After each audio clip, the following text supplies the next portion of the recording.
ग्वालियर प्रवास पर पहुंचे केंद्रीय मंत्री ज्योतिरादित्य सिंधिया ने ग्वालियर में प्रियंका गांधी के दौरे को लेकर कहा कि प्रियंका गांधी को उन्होंने मेहमान बताया और उनका स्वागत किया। सिंधिया ने बड़े सहज अंदाज में कहा, शायद प्रियंका गांधी पहली बार ग्वालियर आई हैं, उनका स्वागत और सत्कार।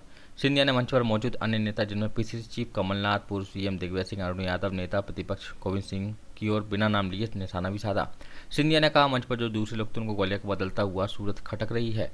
वे भी पूर्व में ग्वालियर में केवल मेहमान की तरह आते थे। कल के कार्यक्रम में कई नेता जो मंच साझा कर रहे थे, कार्यक्रम समाप्त होते ही वापस चले गए। शायद आपके जरिए ग्वालियर का बदलते हुए दृश्य देख पाए। अगर कांग्रेस की सरकार होती, एयरपोर्ट संभव होता क्या? रेलवे स्टेशन संभव होता क्या? एलिवेटेड रोड संभव होता क्या? ISBT संभव होता? 1000 बिस्तर का अस्पताल संभव होता? सीएम शिवराज सिंह की सरकार और मोदी जी की सरकार विकास पर केंद्रित है।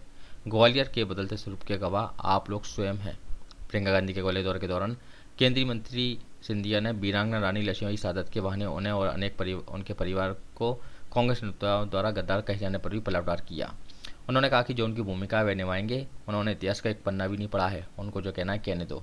मेरा कर्म, मेरी सोच, मेरी विचारधारा, मेरे परिवार की सोच ग्वालियर के प्रति समर्पित है, संभाग के प्रति समर्पित है, मध्य प्रदेश के लिए समर्पित है, देश के लिए समर्पित है। मुझे किसी को भी, खास करके मंच पर जो लोग बैठे थे, उन्हें प्रमाण पत्र देने की जरूरत नहीं है।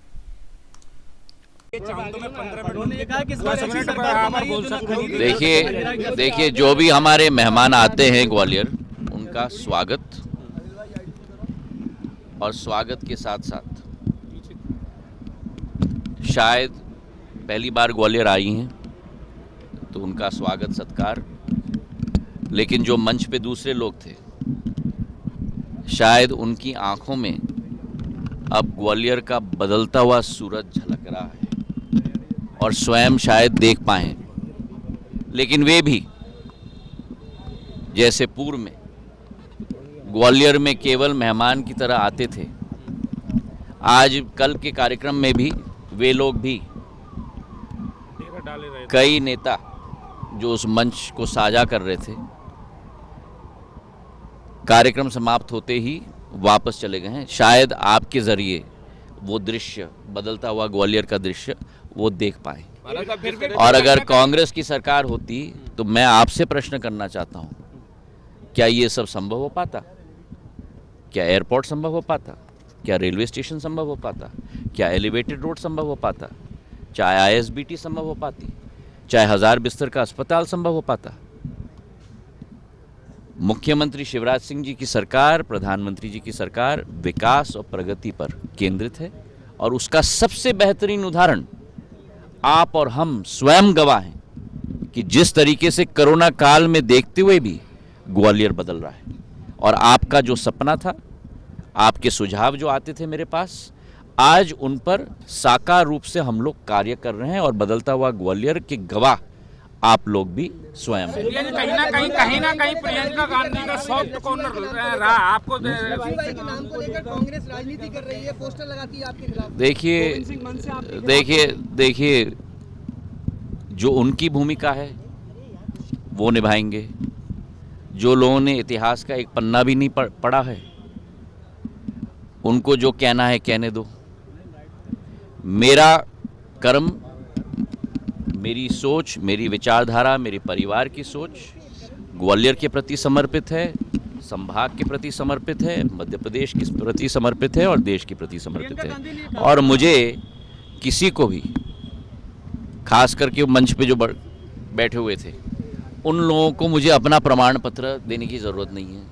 और अगर उनको इतनी चिंता थी तो मेरे पूज्य पिताजी को कांग्रेस में क्यों लिया?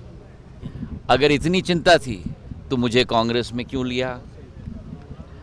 अब जो आंखों में खटक रही है ना, तो जो भी दुर्भावना है वो मुंह से प्रकट हो रही है। मैंने कभी भी व्यक्तिगत राजनीति नहीं की है और ना मैं करूंगा।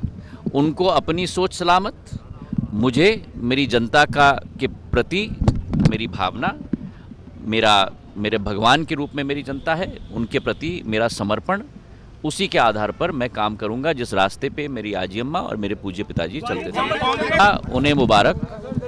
उन्होंने स्वयं देख लिया कि उपचुनाव में जनता ने क्या निर्णय लिया। वर्तमान में अधिकतम सीट्स भारतीय जनता पार्टी की है ग्वालियर चंबल संभाग में। कांग्रेस ने उपचुनाव में अगर कुछ संभव कर पाया है तो अपना पूर्ण बेस समाप्त कर दिया है कांग्रेस ने। जो 26 सीट पे कांग्रेस थी, आज 16 सीट पे टिक चुकी है।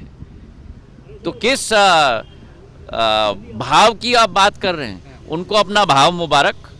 जनता मेरा भगवान है, जनता निर्णय लेगी, जो जनता निर्णय लेगी सिरमाते हैं। हम अपने धर्म और अपने कर्म के कार्य पे चले हैं, विकास और प्रगति के काम पे चले। बहुत बहुत धन्यवाद।